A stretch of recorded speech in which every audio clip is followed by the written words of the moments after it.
Have you ever had cause or opportunity to visit a third world slum? It's quite an eye-opening experience, and I always like the line from The Year of Living Dangerously when Billy Kwan says, "Most of us become children again when we first enter the slums of Asia." It's a revealing statement in that you're going into something, a completely different world, and it's a lot worse than anything you've ever seen before. And you do feel like a child in many ways. You feel very innocent, very sheltered, very protected among these people who see life in all its need and its want and its squalor. These people seem to know what life is. You've been living up there in the ivory tower all of your life. Now you're seeing reality. Well, I spend a great deal of my time in Southeast Asia. In particular, I go to the Philippines, and I often find myself face to face with the slums of Asia.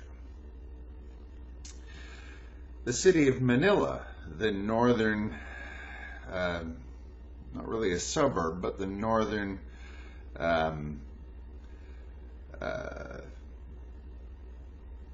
district of Tondo, is your stereotypical stinking, fetid Asian slum.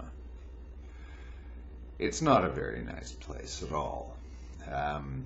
If you want to pick up a child prostitute, you go up there. If you want to pick up a prostitute in general, you go up there. The people that live there are living an extremely hard scrabble existence. That's where you'll see these big, gigantic heaps of garbage, where people go there to scramble for existence, for sustenance. That's, I won't say it's as low as humanity can get, but it's getting there. Now, there's some other interesting bit that I picked up in a book a while ago. It's a Lonely Planet travel guide for the Philippines. And I'll read you the quote that I found so revealing.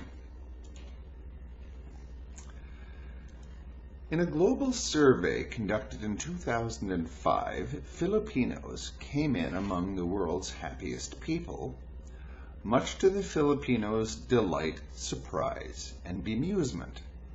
As Filipinos see it, they're no happier than anyone else on earth.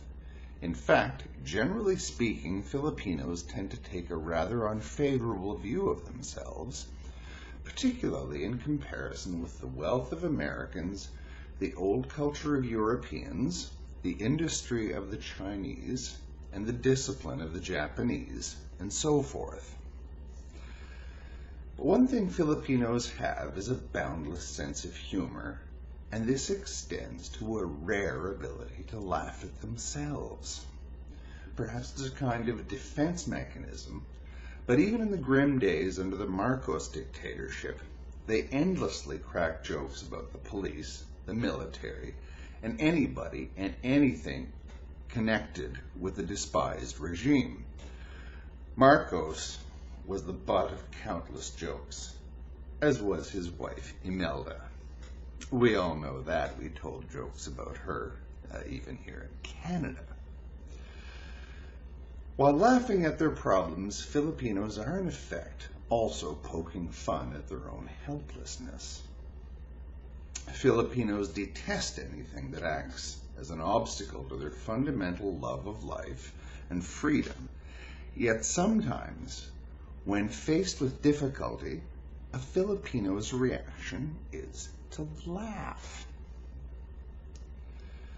To the casual observer, this may seem like an inexplicable bit of frivolity in the face of adversity, but there's more to it than meets the eye. To Filipinos, freedom is more important than material wealth, and if they laugh at something that curtails or threatens this priority, it's simply a way of coming to terms with the situation until they find a way to overcome it. Filipinos speak some 70 languages and dialects, yet in none of them are there words for depression, anxiety, anguish, or even boredom. This says a lot about the natural disposition of Filipinos. Unlike some other cultures where suicide is seen as an honorable way out, the traditional Filipino way of thinking does not even consider it an option. No matter how big the problem is or how profound the tragedy, to a Filipino, life goes on and it must go on, and that's all there is to it. The average Filipino has very modest dreams: to have just enough to feed the family and be able to enjoy the simple pleasures of life. Filipinos may be poor in material things, but as long as there's love and laughter, they will find plenty to be happy about. Now, bear in mind that this is a travel guide, and the people who write travel guides generally try to be positive about the places that they're writing about. They want people to buy their books because we can understand why they might want to sugarcoat these things. But my wife is a Filipino. A Filipina.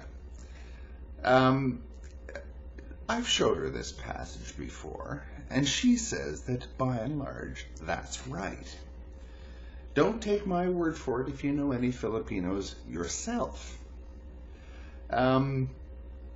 Cross-check this passage with the said Filipino and see what they think of it. One could say that the Filipinos are almost irrationally optimistic. A lot of people have said that there's so much awfulness in this world that we have every reason and every right to be depressed about this world. Well, I'm afraid that very few people whom I've spoken to who have said that have things as badly as most Filipinos have it. Their country is not a nice place to live in.